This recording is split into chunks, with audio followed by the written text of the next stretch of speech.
Every cup of Nespresso coffee is an invitation to transform your morning routine into a ritual you can treasure each and every day. Using the Virtuo Pop, a simple touch of the button freshly brews bold aromas and a rich, velvety crema layer for delicious cafe-quality coffee at home. Whether you enjoy your coffee hot or over ice, every sip, every morning is unforgettable. Nothing tastes like Nespresso coffee. Visit Nespresso.com or our app to explore our full range of easy-to-use machines and coffees not found anywhere else. The Elder Wand, the Resurrection Stone, the Cloak of Invisibility. Together they make the Deathly Hallows. Together they make one Master of Death. The last will and testament of Albus Percival Wulfric Brian Dumbledore. Do not pity the dead, Harry. Pity the living. And above all those who live without love. Hey everyone, welcome to Hogwarts, a podcast. Hey everyone, welcome to another episode of Hogwarts, a podcast. Today we're covering Chapter 24, The Wandmaker. Jenn is back with us. Hey guys. And we have a very interesting chapter to discuss. Obviously, it features a Wandmaker. Is it Ollivander? Maybe. No, it is. It's Ollivander. Way to take the suspense out of it. Yeah. Well, spoiler alert. No, it is Ollivander is the Wandmaker. But before we get to the chapter, we do have a couple of shout-outs that we want to get to. The first one is from the Gryffindor, who left a comment on Blue Sky. The comment is, I would love to listen to a comparison of the Harry Potter books with what is going on in America today. People should remember that Harry, Ron, Hermione, and Neville never gave up, no matter how dark it looked.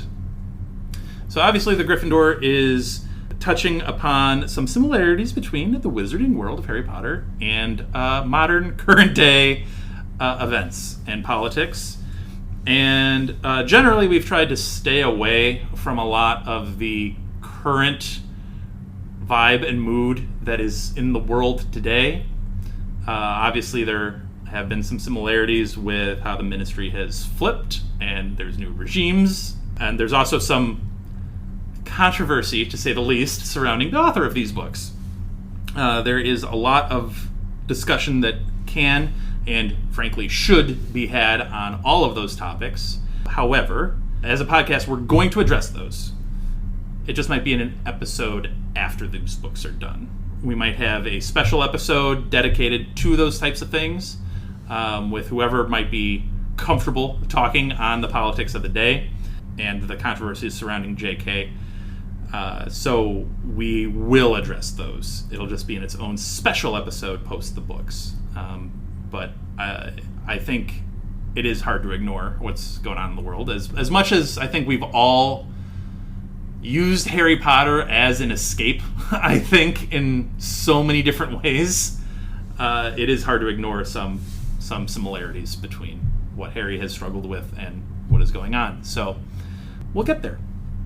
Moving on to a lighter topic, there has been some recent news about the upcoming Harry Potter series on Max, and there has been some casting news. This has been officially reported by reputable entertainment news sources, and that news is that John Lithgow is being considered to play Albus Dumbledore in the upcoming series.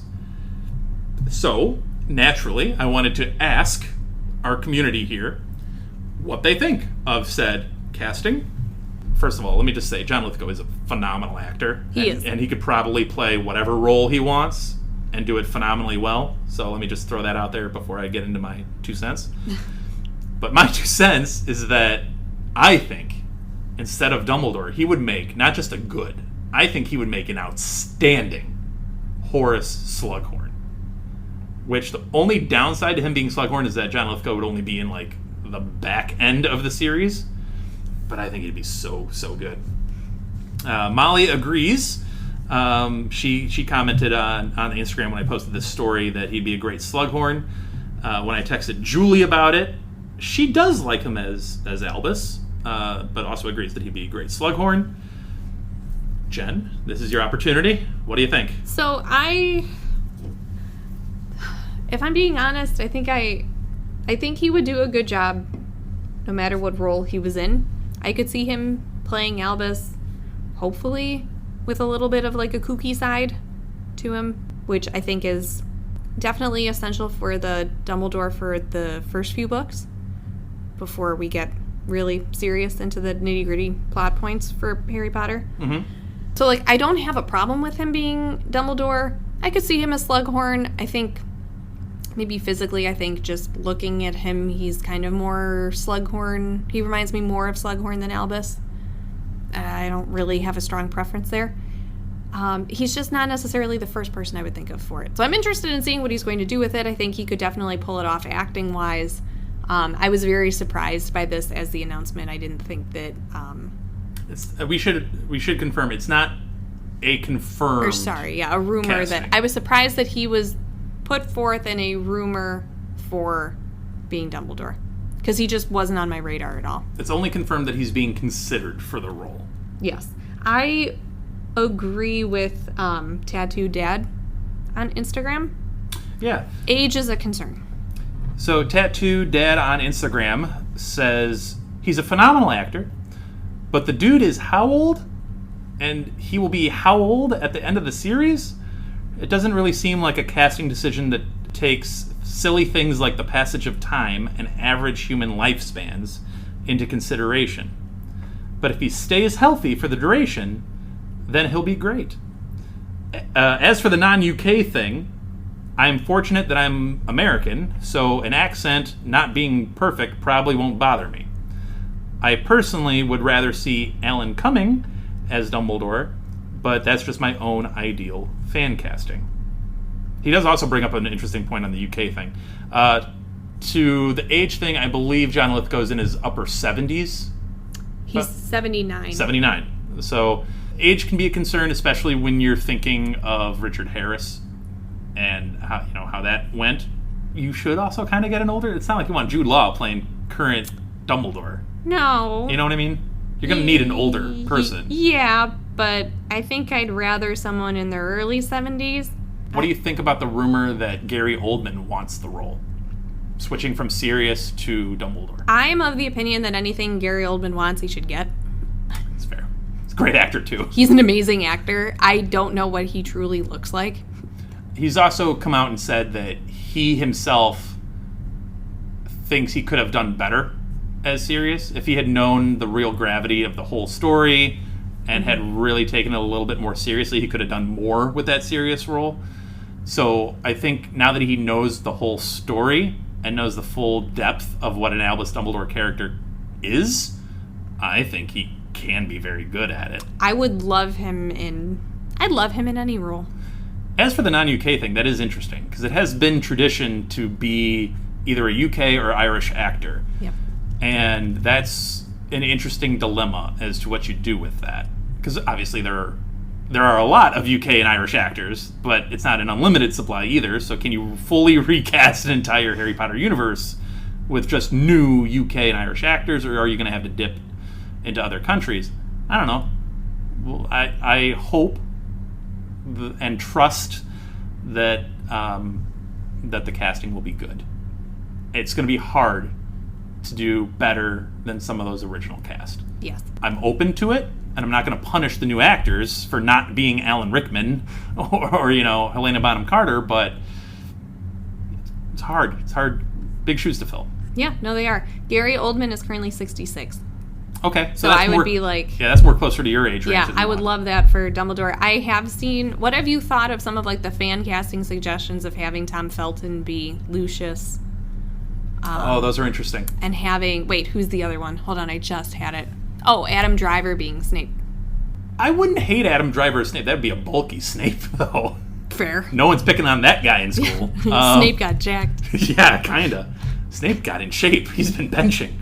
No, I'd be fine with Adam Driver as Snape. I think that could work. Again, you're going non-British. It's going to be hard to beat Alan Rickman as Snape. But yeah. That's a big role. I've also seen Cillian Murphy would be Voldy. Ooh. Which would be really good casting. I love Cillian Murphy and whatever he's I in. would love that. That would be phenomenal. It would be amazing. I'm not getting my hopes up, though. No. That's the problem. I feel all these people are A, too well known, and B, too expensive. It would be very expensive. It is Max, though. They have money, and they have been known to drop a pretty penny on their shows. But anyway, Daniel on Instagram says, "Oh no, I'm agreeing with Dan. Mood. John would make a great Slughorn." Thank you, Daniel. The Dans agree. Look at that. Dan's agree. Yep. I swear that's not my post on Instagram. I swear. I'm not convinced. Thank you for agreeing with me at least this one time. Appreciate it. We have done some polls as to that question of John Lithgow's casting. As Albus, 38% of people are voting with the as Albus option. 54% are agreeing with my Slughorn take. Okay. 0% say he should be casted as someone else in the series. So we're literally looking at Albus or Slughorn here. Okay. And 8% think he shouldn't be casted at all. Interesting. And I'm wondering if that shouldn't be casted at all bit is because he's not British and Irish, or you just don't think he fits any of the roles available. Or the age. Or just don't like him as an actor, which, why don't you like him as an actor, would be my next question there. But, yeah, so interesting results nonetheless. We also have one last shout out. It's from Outlaw_Anderson79 on Instagram. I just followed you, and you have an amazing and awesome Instagram account. It's so cute, and I couldn't resist to follow. Thank you. I love the Hufflepuff shirt. You need a Slytherin Pride shirt. So I have a Slytherin Pride shirt, and I will post a photo of myself with it shortly. Yeah, this was the perfect time to have this comment because not only do we have the Slytherin rep here, Jenn also runs the Instagram. I do. Thank you for the compliment on that. I do post from time to time on the Instagram. You do. You pop up every now and then. I pop up every now and then, and I try to respond to some people who leave some messages and stuff like that. So thank you for the comment on the Instagram. If you're interested in commenting or posting or sending us stuff on Instagram, you can find us on Instagram, on Twitter, on Blue Sky, on YouTube, all at HogwartsAPod. Jenn and I has also talked about maybe getting a Twitch stream going, so we're in the talks to develop that. That will also most likely be at HogwartsAPod. And then also the Spotify, you can leave comments there as well on the episode. You can also participate in the polls that are on Spotify as well. So we love seeing all that stuff. We love getting these comments. Thank you so much. It's cool to see all the interaction. And the John Lithgow stuff, that got us a lot of interaction. A lot of people were very opinionated about John Lithgow, both positively and negatively. So it was interesting reading all of those comments. Now, we do have a chapter to get to, the Wandmaker. And sadly, we start this chapter with the last one left. And that is, the elf has gone where Harry could not call him back. And, we talked a little bit about the movie at the end of the last episode. I was very happy with the second movie, part 2 of the 7th movie. Because it wasn't camping? No. Because it had started off with this scene. And this scene needed to happen. Mm-hmm. If I didn't get this, I was going to be very angry for the rest of the movie because I enjoy and appreciate Dobby that much. Okay. But Harry notes that all of the actions and words around him at the moment seem distant and blurred. Voldy is punishing those at Malfoy Manor, which is distant to Harry, as grief diminishes it. He thinks similarly to how Voldy couldn't penetrate the mind for too long at the Department of Mysteries and the Ministry of Magic because his grief for Sirius was so strong. And he dwells on it here of like, I'm finding it easier and easier to push Voldy out when my whole mind and my whole heart and my whole self is focused on grief for this house elf that has sacrificed so much for Harry to be safe. And Harry says, I want to do this properly, not by magic. Have you got a spade? And Harry requests to begin burying Dobby by hand, which I think is a poignant moment for Harry. He also does it alone. He starts this process alone by himself, with just him and the elf. He wraps Dobby in his own jacket. He says that every blister and drop of sweat is a gift to the elf that saved him, with grief and love keeping Voldy away.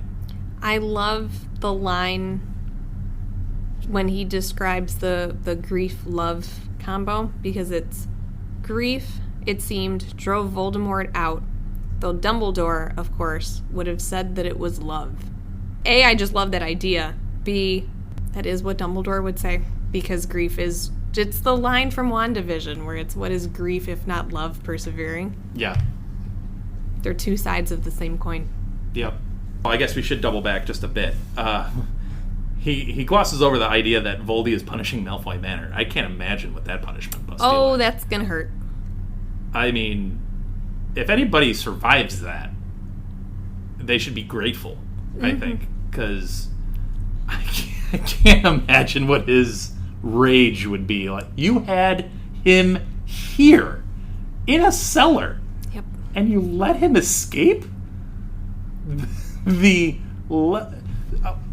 lot of people are blaming Voldy for, like, you've had 6 years and you haven't killed this kid yet. It's a child, and you haven't been able to kill him.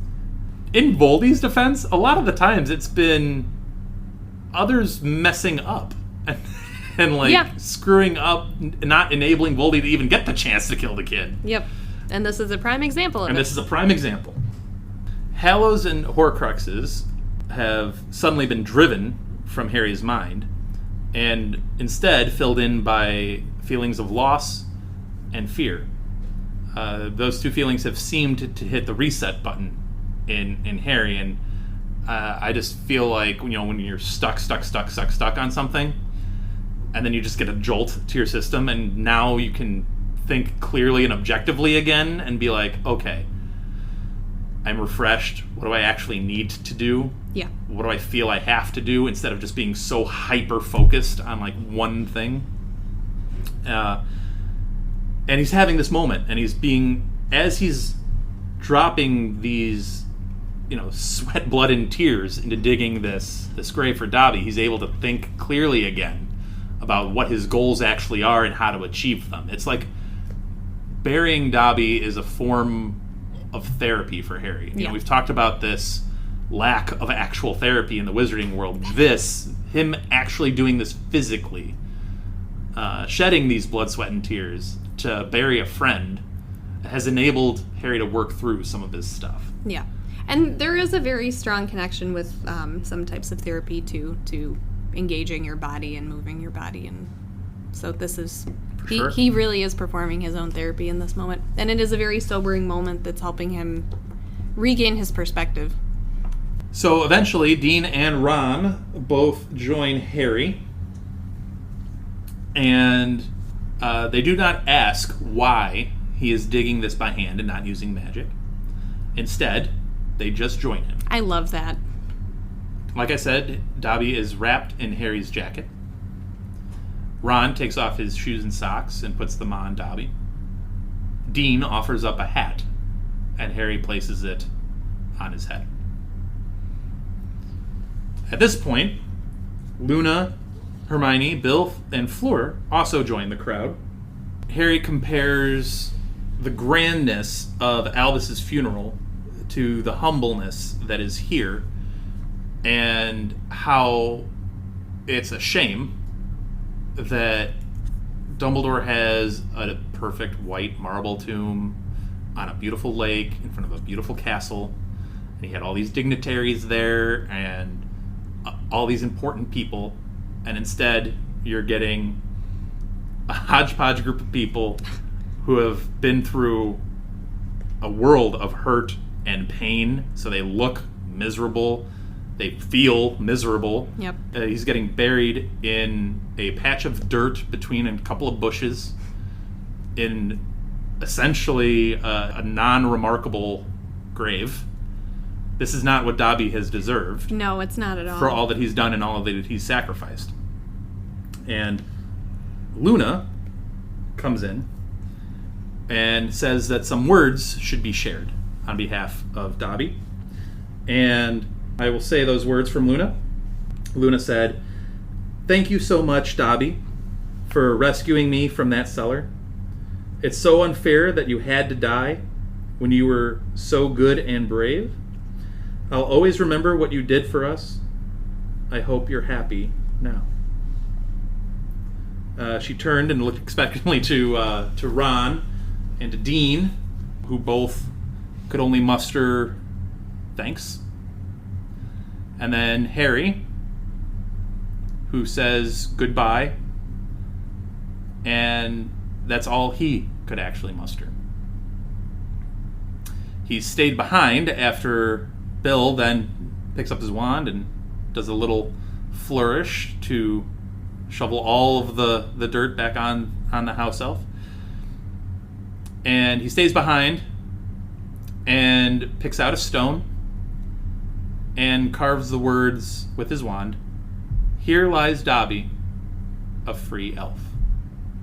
Which, again, as I said to start this episode, when I watched the second movie, they literally open the movie on the picture of "Here lies Dobby, a free elf." And Jen, I kid you not, my reaction to this in the theater on opening night, like literally a midnight showing, the first showing this movie had, and I'm just sitting in my seat and I see this come up on the screen and I just start nodding. I start nodding and was like, this is the only way to start this movie. Good. The only way you could have started this movie is with the shot of "Here lies Dobby, a free elf." Yeah. It's a nice closure given how the last movie ended. Yeah.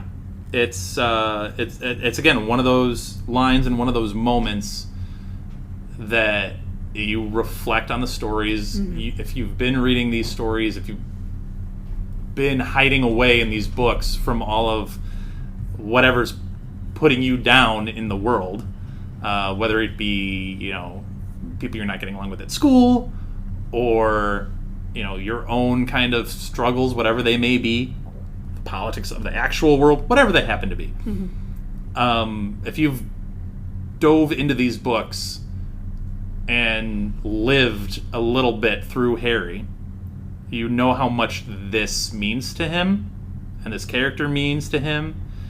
And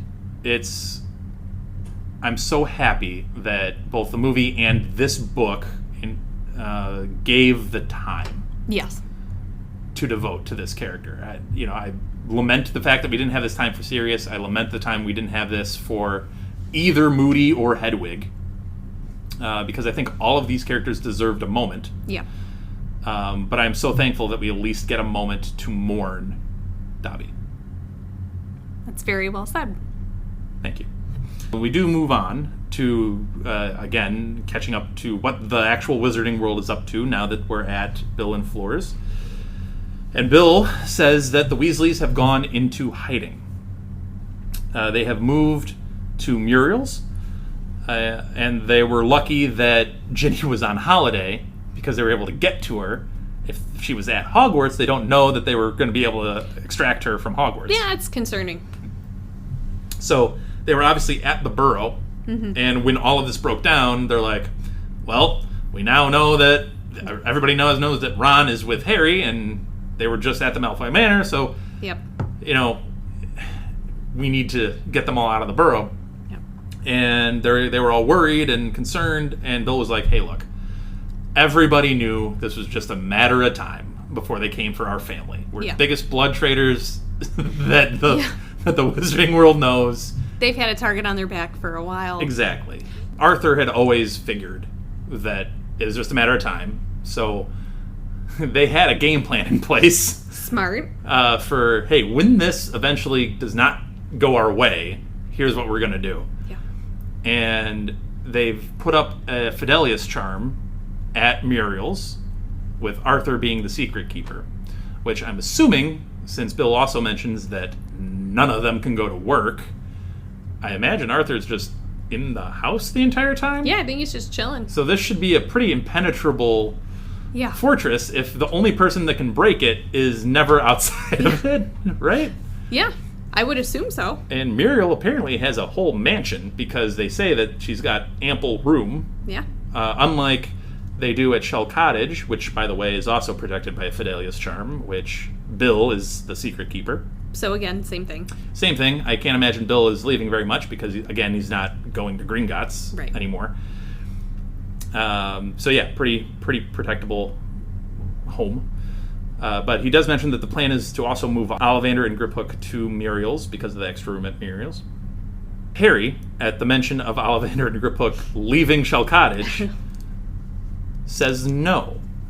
Not only does he say no, he says no with authority, conviction, and purpose.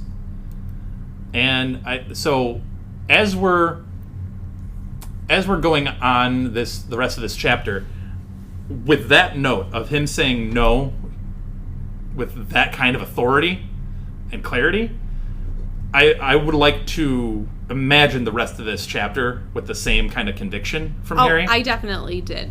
And this is a turning point for Harry. I agree, and I wanted to pose that to you because, you and Julie have been so critical of Harry. Yes. And at times... Rightfully so. Okay. At times, even Ron and Hermione have been critical of, like, hey, Harry, what are we doing? Hey, Harry, what are we doing? But I think with the sound in his voice... Like, you know how just some people, just by tone... Yeah.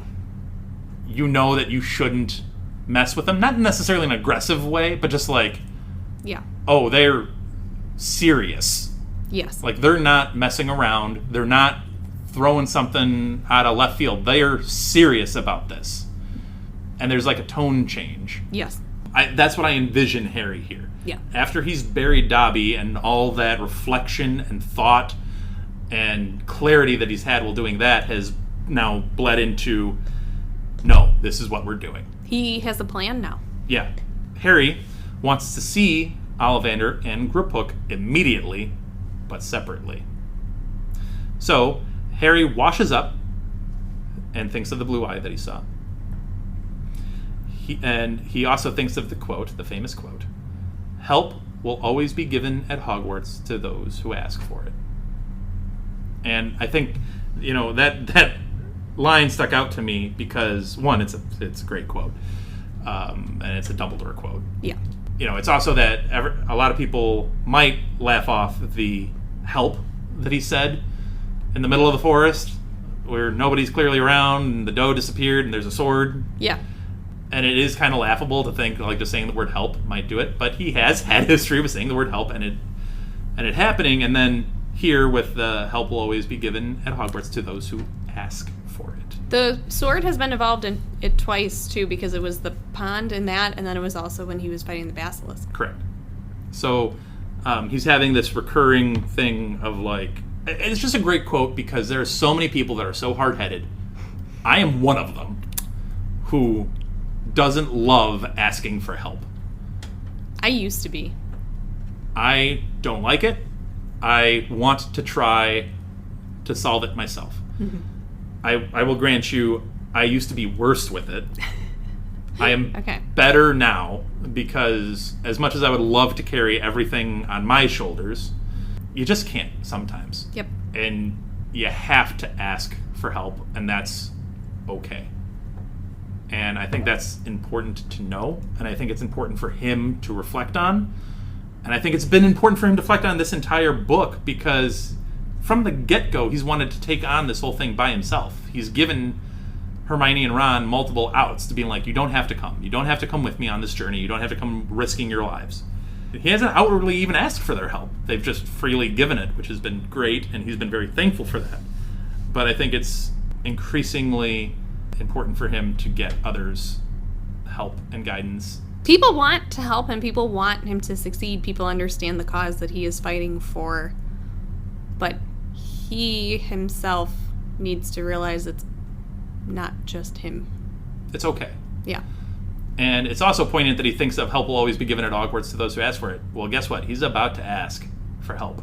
So Bill questions Harry's actions. He's like, what are you doing? You come here with a dead elf and a goblin that's beaten up, a Wandmaker who's on death's doorstep. Like, what is going on? I feel so bad for Bill in this chapter. Like, you're just having, like, a nice, like, dinner with your wife, and then suddenly it's, like... an avalanche? Yep. Yeah, it's just like, what are you doing? Like, what are you involved in? Yep. I mean, I think that's kind of a silly question by Bill. He knows... I mean, it's Harry Potter. Okay. He's in the Order. Why are you trying to get information out of this kid? Yes, but you're literally dumping a dead elf, an injured goblin, and... one of the most famous Wandmakers who's literally looks like he's about to die on your doorstep out of nowhere. He immediately does back off once Harry says, you know what Albus is tasked of me, you know I can't tell you about it. Yep. It was a nice try, though. I think Bill gets caught up in the emotion, too, of like, dude, this is a lot. Like, what are we doing? So we will get to Harry's conversations here in a little bit, but before we do, we are going to take a break, and we will be right back with part 2, where Harry speaks with Griphook and Ollivander. We'll be right back. Before we get to our break sound, I'd like to acknowledge our friend Andy, who helps us produce our intros and our break sounds. If you want to hear more of Andy's work and like Formula One racing, check out the Outlap F1 podcast. It's your one-stop shop for Formula One news, insights, race previews, and reviews. You can find them wherever you listen to podcasts, and they even have a YouTube page. So check out Andy, Cody, John, James, and Deanna, and join them on the Outlap. Here at the Almond Joy Factory, where tropical vibes abound, we use soft, fresh-tasting coconut. The crunchiest almonds and delicious chocolate candy. Ah, but do you know what our most important ingredient is? Sometimes you feel like a nut. Sometimes you don't. Almond Joy's got nuts and something even way better than that. Yes, Almond Joy is made with almonds and joy. Dobby has no master. Dobby is a free elf. All right, so we're back with part 2 of chapter 24, The Wandmaker.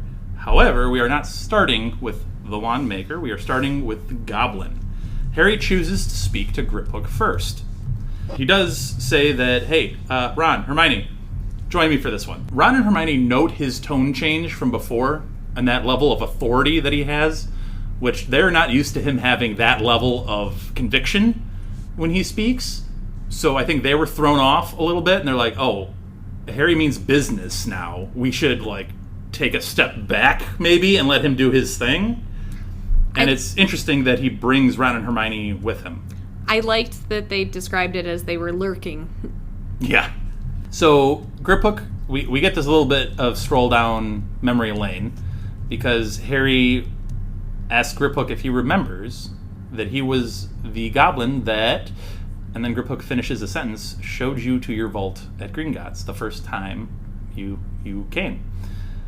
And he notes that even amongst goblins, you're famous, which kind of throws Harry off a little bit. Yeah. Throws him off his game a little bit. It was like, oh, okay. Harry has no idea how to handle that. No, it still doesn't. After 6.5 years of being told you're really famous, yeah, he'd get used to it, but nope. Which I guess Dumbledore was right for giving him to the Dursleys all those years, because it worked. It worked.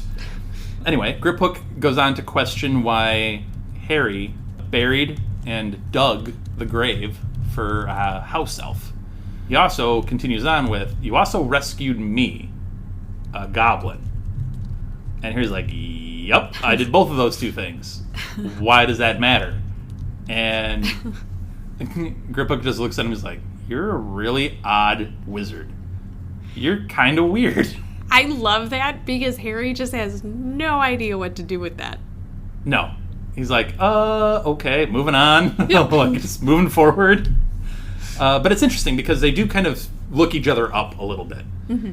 And Griphook's wondering, because obviously he just mentioned two odd things that he doesn't expect a wizard to do that Harry's already done. So what really can he expect going forward? Mm-hmm. He's almost curious, but also like still trying to hold position. And Harry is like, I'm talking to a goblin. I know I need to like watch what I say here, but at the same time, I need to say what I gotta say. So, like, the back and forth is measured, let's say. Yeah. That being said, Harry drops a bombshell out the gate. Harry says, without any kind of pretext, like nothing to set this up, he goes, I need to break into a Gringotts vault. I love that. I love it too. It's such a great delivery. Because he says it, again, he says it confidently, boldly, does not sugarcoat it all, although I think he does probably regret, like, I probably shouldn't have said it that bluntly, but... He does just go all in. Yeah, he's like, you know what? Here it is. Here's what I need. And Ron and Hermione predictably look at him like, what are you doing? Breaking into a Gringotts vault? You're nuts. You're actually insane. With all that happening, there is a flash of one of Voldy's visions that break through in Harry's mind, and it's a vision of Hogwarts. So Voldy is at a familiar place now. That's not good. Not good. And Harry, though panicked that he is at the sight of Hogwarts through Voldy's mind, he again realizes, I really need to stay present. Mm-hmm. I have to be here. I can't pass out. I can't indulge this. I have to be here. Yeah. Which is great. Harry clarifies, I want to break into the Lestrange vault. And Griphook immediately thinks, okay, breaking into a Gringotts vault, impossible. Breaking into the Lestrange vault, still incredibly, 100%, without a single doubt, still impossible. Like, it's not going to happen. It's not making it any better. Nope. Harry's like, it isn't possible without your help. I want your help. Ron, on the other hand, was like, actually, just hate to point this out here, not technically impossible. It has happened. So... Ron just always manages to find a way to put his foot in his mouth. He's not wrong. He's not wrong, but... It doesn't make Griphook super happy. No. But he is correct. Okay, for the record. Is now the time to be correct? It's a very Ron thing to do. It is. To be like, hey, I know I'm right, so even though this is going to upset you, you know you're wrong, right? Yeah. And that's a choice. Certainly a choice. So Harry does plead with Griphook that he, after they go back and forth with quoting the Gringotts, security policy, Harry's like, look, I'm not in this for personal gain. If you could possibly believe that, I'm not in this for personal wealth and glory. And Griphook looks at Harry and is like, I believe you. Of any wizard to tell me that, I believe you, Harry Potter. I love that. That you would not break into Gringotts for personal gain. Because you're a weird wizard. Because you're weird. Because you buried a house elf by hand. Yep. And you took it upon yourself to rescue me when you certainly did not have to. Yep. So, again, Griphook and Ron quibble over magical knowledge because Ron can't shut his mouth because they go back and forth. Griphook is not so happy that wizards have decided to hoard knowledge about wands and wand lore and keeping goblins at a diminished level of magic. Yes. Whereas Ron states that, well, goblins haven't exactly been super open with sharing their magic about steel and craft working and all that kind of stuff. It'd be great if we had the knowledge to how to make a sword or a shield as magical as you guys do. And so they go back and forth with that for a little bit, and at some point, Hermione steps in because she is upset by Griphook's lack of acknowledgement over mudblood treatment in this current wizarding climate.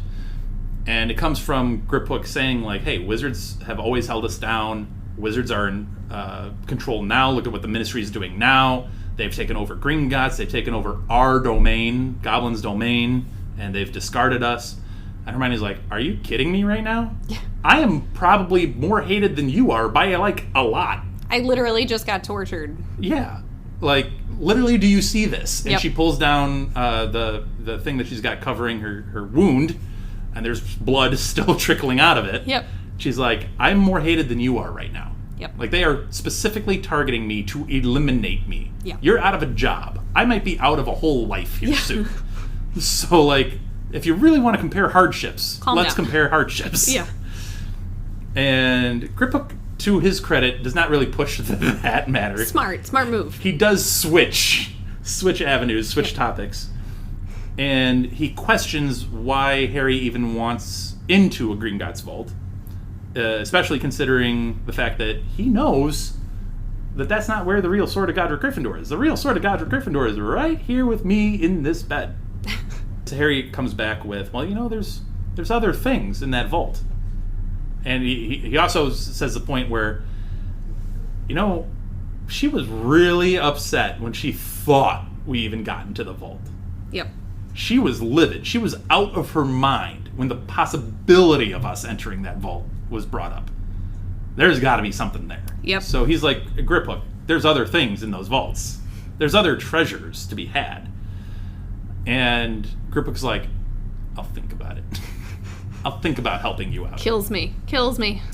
So Harry's like, all right, I'm not going to press my luck. Yeah. He said he'll think about it. That's fine. That being said, yoink, I'm going to take this sword on my way out.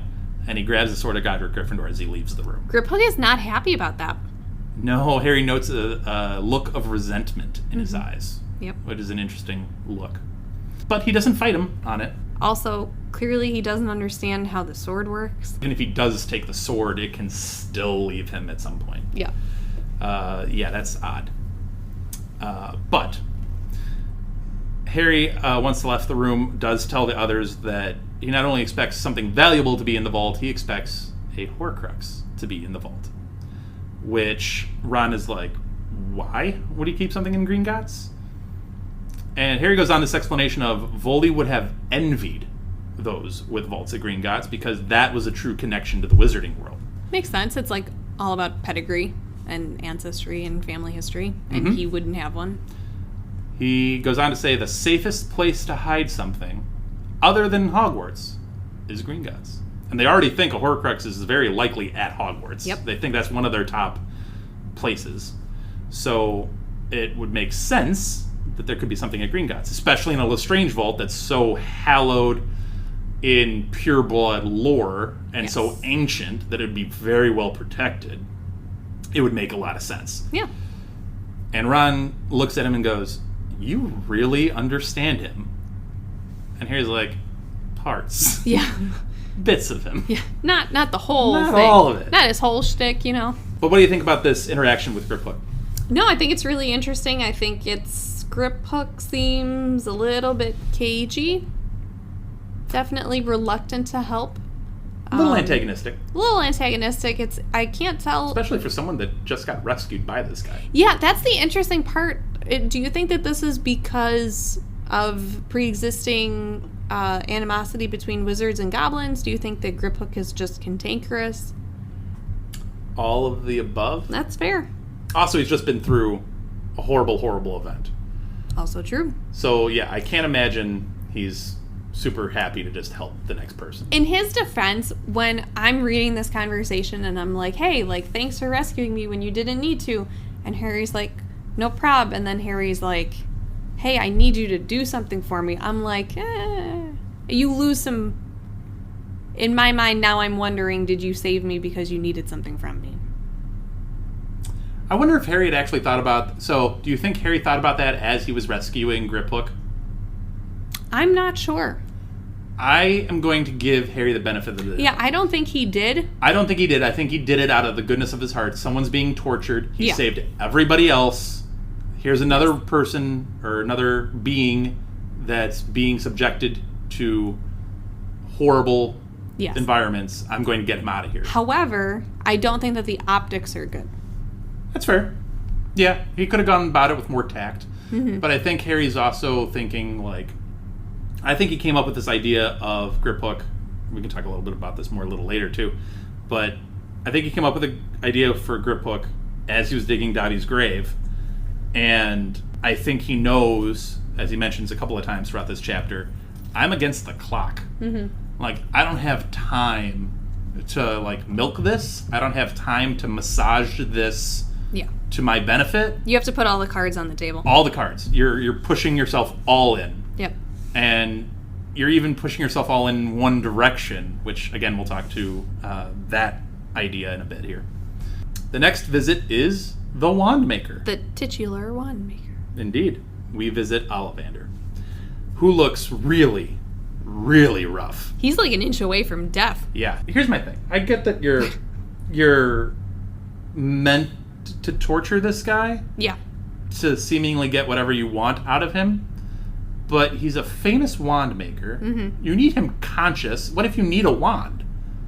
Or what if you need him to analyze a wand? Yeah, no, Like, you fair. need him in as good of shape as, I guess, within reason. Like, you can't just kill this guy. Like, keep him in a little better health, right? You would think. It's not very strategic. I don't think so. Like, maybe Voldy is considered he's gotten enough out of Ollivander for himself, but he also just went and killed the other super famous wand maker in Gregorovich. Yeah. So this is like, unless there's someone in America or in Africa or South America or whatever, which there probably is, but still, then you're traveling a lot more work. Yeah, you're traveling further abroad. We have a perfectly good wand maker at home. Yes. Just keep him alive. Keep him in good or better shape. condition than what you're doing right now. Obviously, Ollivander is extremely thankful for Harry's rescue. And Harry also immediately gets to asking for Ollivander's help. He asks Ollivander to first try to mend his broken wand. And Ollivander very quickly, nope, can't do it. This is pretty much impossible. Yeah. Can't do this. But as Harry takes his wand back, Ollivander is mesmerized for a bit at where the wand was in his hands. They don't elaborate on that. They do not. The first time I read it, I thought that he was just... It's a statement for how dazed he is and how not in his clear mind he is. Mm-hmm. I don't really know if there's a deeper meaning? Yeah. It feels like there is, but I'm just not sure. I felt like there is too, and the line stuck with me. I'm like, what could we be alluding to here? Mm-hmm. And the only thing I could think of was... because the Phoenix Feather wand was broken so terribly and the Phoenix Feather was so exposed. Yeah. Ollivander is literally thinking about the connection between this wand and the wand that has probably done quite a bit of damage to everyone in general, but also to him, probably. And has tortured him and has murdered a lot of others, murdered that kid's parents that's standing right in front of me. Like, I imagine Ollivander is seeing the twin wand and also reliving all of the questions that he's about to relive again, unfortunately. I kind of got a little bit of an impression, and this could just be how I'm reading it, but it's kind of one of those things where, so wands are super powerful. Yep. And he's been tortured almost to death over wands and wand lore and the magic behind wands and all of that. And then to just see one in front of you that's broken just kind of makes the whole thing feel kind of futile. Like this is what people are killing over. Oh, the fragility of it? Yeah. Yeah, I can see that too. Also, he might be thinking the same thing. Because also, he spent, presumably, hours upon hours telling Voldy the power of twin wands. Yep. And now he's seeing one of the twins broken. He could be looking at this thing being like, oh no. Yeah. Like, he could be thinking the same things Harry has been thinking of, like, oh no, this may have been his out. Yeah. And now we're in trouble. Yeah. So he could have been thinking that too. There are a lot of things, I guess, that could be running through Ollivander's mind at that point. Maybe he's hungry. I guarantee you he is. Harry also asks Ollivander to identify the two stolen wands he had that he took from Draco. The first is Walnut and Dragon Heartstring. 12 3/4 inches, unyielding. It's Bellatrix's. Unyielding feels appropriate. It does, doesn't it? The second wand is different. Hawthorn and unicorn hair. 10 inches, reasonably springy. It's Draco's. One of the things that they mentioned earlier in the chapter when Harry was carving Dobby's tombstone was that he felt both of the wands in his pocket and he picked the shorter one, which felt friendlier to him. Mm-hmm. So that would be Draco's. Yeah, that's a good catch. So I think it's interesting when we look at these two wands that they are quite different. One being Dragon Heartstring, Bellatrix's, and the other being Unicorn, Draco's. Jen, I think you have more on those. Yes, so specifically talking about the cores, Dragon Heartstrings tend to produce wands that have the most magical power and are capable of the most flamboyant spells. They tend to learn more quickly than other types. While they could change allegiance if won from their original master, they always bonded strongly with the current owner. It tended to be the easiest to turn to the dark arts, though it would not incline that way of its own accord. It's the most prone of the three cores to accidents, being somewhat temperamental. And then for the unicorn hair, wands with these cores produce the most consistent magic, were the least subject to fluctuations and blockages, and were most difficult to turn to the dark arts. They were also the most faithful of wands. However, they don't make the most powerful of wands unless the wand wood compensates for it, and are prone to melancholy if mishandled. Interesting. So, again, the unyielding Dragon Heartstring, powerful, can go towards the dark arts a little bit more easily than maybe some others. Belongs to Bellatrix. Unicorn, Most difficult to turn to the dark arts. Yeah. Yeah. So you have the most and the least. So apparently the ordering for likely of being dark is Dragon Heartstring, Phoenix, and then Unicorn. So it's really interesting that Bellatrix has the wand that's more inclined to the dark arts. And it's really interesting that Draco would have a wand that is least likely to turn to the dark arts. Yes. Now, if we want to talk a little bit about the wood of their wands. Hawthorn and Walnut. Yes. So Hawthorn makes a strange, contradictory wand that is full of paradoxes. They are complex and intriguing in their natures, just like the owners who best suited them. It has been generally observed that the Hawthorn wand seemed most at home with a conflicted nature or with a witch or wizard passing through a period of turmoil. Hawthorn wands might be particularly suited to healing magic, but they were also adept at curses. They are not easy to master, and one should only ever consider placing a Hawthorn wand in the hands of a witch or wizard of proven talent, or the consequences may be dangerous. They have a notable peculiarity. Their spells can, when badly handled, backfire. Now, Walnut wands were often found in the hands of magical innovators and inventors. This was a handsome wood possessed of unusual versatility and adaptability. Highly intelligent witches and wizards ought to be offered a walnut wand for a trial first, because in 9 cases out of 10, the two will find in each other their ideal mate. While some woods are difficult to dominate and may resist the performance of spells that are foreign to their natures, walnut wands would, once subjugated, perform any task its owner desired, provided that the user was of sufficient brilliance.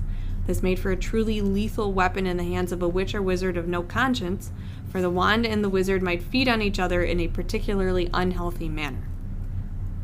It's almost as if she tailored these wands Almost. to their individual characters. Almost. I mean, my goodness, you can't give each of these To more fitting characters. Nope. Each one is their character to a T. Yes. It's remarkable. It really is. It's pretty cool that this is how she's weaved it together. Ollivander says that wand allegiances can change depending on the wand and the manner in which it switched hands. So a little bit to what you were saying with the background of the wands, in that some may be a little bit more pliable as far as their allegiance. Yes. And he also mentions that the way it switched hands also matters. So that can be a little note as to why Harry was having trouble with one of his earlier wands after his wand broke, and why I guess he's trying to figure out now, can these wands actually work for me or not? And Ollivander says, once Harry is like, wait, allegiances? Like the wands have like a sentience about them? And Ollivander says, the wand chooses the wizard. And wands can learn from the wizard, and the wizard can learn from the wand, which I think is a really interesting note as well. I like that. So Ollivander dropping some knowledge. Ron produces a third wand, and that wand is made of chestnut and dragon heartstring, 9 1/4 inches brittle, which belonged to Peter Pettigrew, which we know because he took it directly from Peter Pettigrew. But that tracks. I did just check really quickly. Lucius Malfoy has a dragon heartstring. I couldn't find information on Narcissa. Okay. I wonder if Narcissa might have the unicorn. It's possible. It is possible. That'd be interesting. So Ollivander, on top of all these in-depth, deep questions, is like, why are you asking me all this? These seem a little bit above your knowledge level. You're asking me very deep, pointed questions. Why? And Harry pretty much knocks on the door of asking about the Elder Wand, but he doesn't straight out ask about it. As he's asking these questions, Ollivander turns more and more pale because he feels like he's probably gone down this road before. He's also confused on how Harry could know Voldy is after such a powerful wand. And he's horrified by how much Harry knows about the exact details of his conversations with the Dark Lord. I do find that really funny. Yeah, he's like, how do you know this? Don't worry about it. Yeah. Don't worry about how I know. I would be so unnerved. Yeah, you should be. Yeah, that is inherently unnerving. Yeah. Ollivander is unsure why Harry's wand acted as it did the night it rebuffed Voldy, the night of the Seven Potters. But he confirms that Voldy is indeed searching for the Death Stick, the Wand of Destiny, the Elder Wand, whatever you want to call it. Death Stick sounds cool. The Death Stick? You're going for the Death Stick? Death Stick. Solid.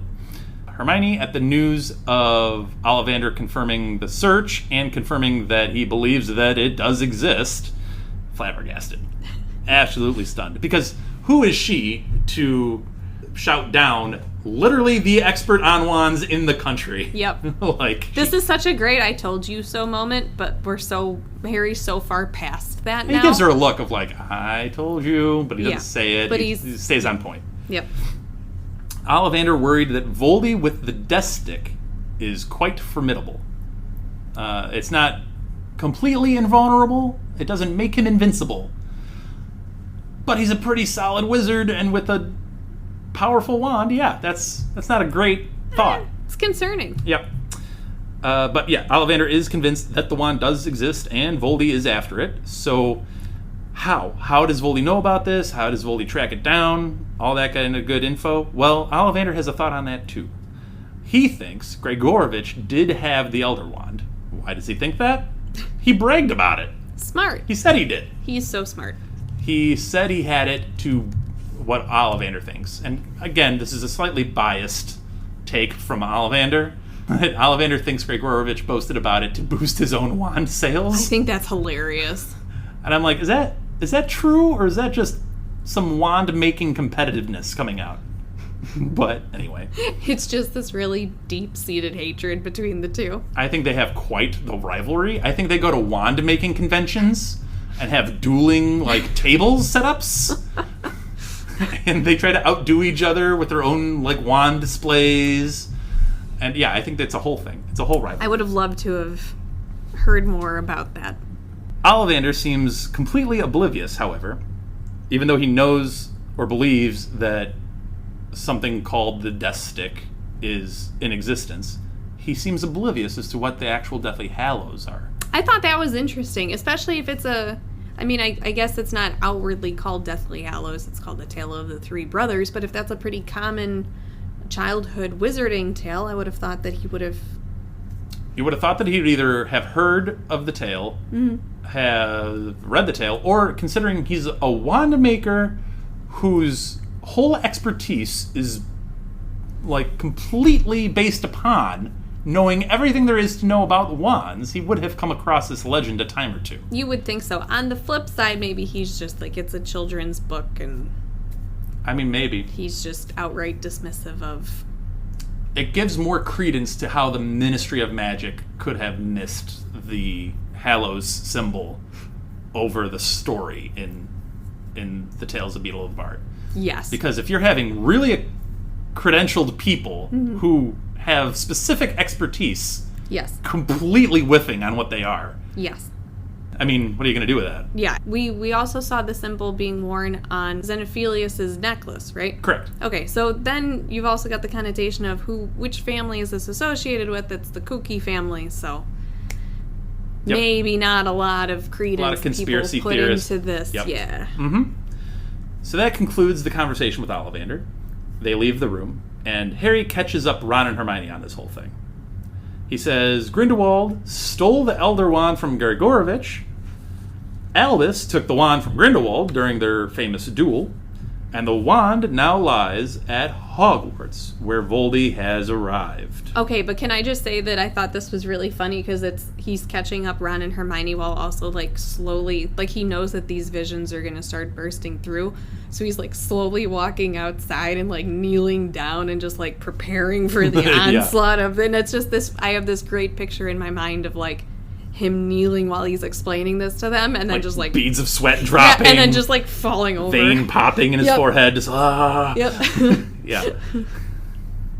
Harry ends up making the choice: Horcruxes over Hallows, which we'll talk about that in just a second. But the chapter ends up with Harry gives way to Voldy's thoughts, and Voldy arrives at Albus's tomb, which he breaks open, rips the Elder Wand from Albus's literal cold, dead hands. And that's where the chapter ends. Okay, you know what bothered me about that, though? Grave robbing? Okay, grave robbing. Vandalizing the dead? Vandalizing. Specifically the way that he does it. Like, why do you have to be so disruptive to the whole process? Why can't you just carefully... why do they never describe it as, like, with surgical precision? He opened up the thing and then slowly pulled it out and then closed it back down and then, like, you're not being subtle. You want people to know that you stole this guy's wand, which to me seems careless and weird and, like, I know that he doesn't respect... He should respect Dumbledore enough to do that because Dumbledore is the only person he was ever afraid of. But B, even if he's going to be a jerk about it, it's not strategically smart. Not to mention all of what Albus did for him early. Yes. Getting him out of the orphanage, getting him to Hogwarts. Yeah. So this is how you repay him? You desecrate his grave and steal his wand? That seems kind of harsh. And if you're going to take the wand, at least don't be a jerk about it. That's my hot take for this episode. You're telling Voldy to not be a jerk. Have some class. I would love to see the world in which Jenn walks up to Voldy and goes, "Hey man, don't be a jerk about it." Hey man, why you gotta do that? Why you gotta do that? Why you gotta be like that? You have magic. Just and make it all like clean and put together. It's just so rude. I don't know. Before we leave here, we do have to analyze Harry choosing Horcruxes over Hallows. What do you think? It's interesting. I think it's the logical choice, given that was what Dumbledore suggested that he do. So I think it falls into completing that. I think that Dumbledore clearly wanted him to find out about the Hallows, but he was specifically directing Harry to take care of the Horcruxes. Therefore, I agree with that decision, and I think the Horcruxes were the wise. Going after the Horcruxes was the wise decision. I also, as I've mentioned before on this podcast, am one of the Dumbledore defenders. So, Dumbledore told him to do it, so I think he should listen. So, I agree with you. I think Horcruxes are the correct decision. I love how this is structured, in that he's literally confronted with Griphook and Ollivander, both representing a different path. It's perfect. It's really well written. Yes. And having him make a choice and knowing whatever choice he goes with has to be his path. Yep. Because he knows Voldy is so close to getting the final piece of that other path. Yep. And, Ron is like, wait, you knew where the Elder Wand was and you didn't tell us? We could have been there. We could have gone for it. And he's like, he's right there. Yeah. It would have been super risky. I mean, really, we have 2 of the 3 suspected Hallows anyway. Yeah. If you believe it's in the snitch and you believe the invisibility cloak is indeed the invisibility cloak of death. Yeah. So in Harry's mind, he's got 2 of the 3 anyway. Yeah. Ron sounds so upset by that. Oh, Ron is like hurt. Yeah. But I think I think when he was digging Dobby's grave, reality washes over him, and that reset button hits, and he's looking at this objectively, going, I think there's only one real way I can go here. Yeah. And I don't love it. And I think maybe there's that hope in the back of his head of like, okay, maybe I can get through this and everything goes well, and maybe I can go get the wand, but Yeah. And this is how the chips fell. I think one of the things that's also helpful was the realization that he has that, hey, there's something valuable in the Lestrange vault, because that also gives him a way forward for the Horcruxes. So he is still gaining information on the Hallows. That's why questioning Ollivander was a good idea, but this is the first time in a very long time that they have a new lead on where one of the Horcruxes could be. And think of it this way. There's that, which is, I think, a huge factor. And if you're certain that there's one in Gringotts, you're fairly certain, if you're following the same track of logic, that there might be one at Hogwarts. Yeah. Then you think Nagini. Yep. And then you think Voldy himself. Yeah. So in theory, you know where the others are. Yeah. You've discovered the remainder. It's not going to be easy. Right. It's actually going to be increasingly difficult, but yes. At least there's a path now. Correct. So I think this chapter was exceedingly well written. Yes. Which I really, really enjoyed, both emotionally and plot dependent. Yes. I think it was just really well written. This chapter was incredibly well written, and also we can't spend as much time as we would like analyzing it for the sake of keeping it spoiler free. But this chapter gave us a ton of information. It was a really good setting up chapter. You know, we've got the action-packed moments at Malfoy Manor that had a couple big plot points, but then you've got a kind of a rebound chapter. It's slower paced, but it's very, very important plot-wise. Agreed. So. I do, before we get out of here, want to just update you guys on a poll. We polled about which Deathly Hallow you would want. Currently, it's very early in the polling, all things considered, 87.5% are choosing the invisibility cloak. Yes. Which leaves 12.5% choosing the Resurrection Stone. Ooh, I know. Plot twist. Surprising, okay. yeah? Yeah. No one has voted for the Elder Wand yet, interesting. which I find interesting. Okay. So, again, early on, this poll, as long as all of our other polls are going to be up for a long, long time. So please go vote on those polls, because I love seeing these results, especially on some of the more interesting questions that we have. And other than that, leave comments, like I said earlier, on all of our socials at HogwartsAPod. We love hearing from you guys. We love hearing your thoughts on everything. Send us your thoughts on Dobby, who got a send-off in this chapter. And we will be back next week for another loaded chapter, because from here on out, they're pretty much banger after banger after. They're all good. They're all good after this. So, not that they weren't good before. Camping. Okay. So, we will be back next week. Thank you all for listening. We will be back then. Thank you for listening to Hogwarts, a podcast. If you like what you've heard, please click the subscribe button on your preferred podcasting app and follow us on Twitter and Instagram at HogwartsAPod.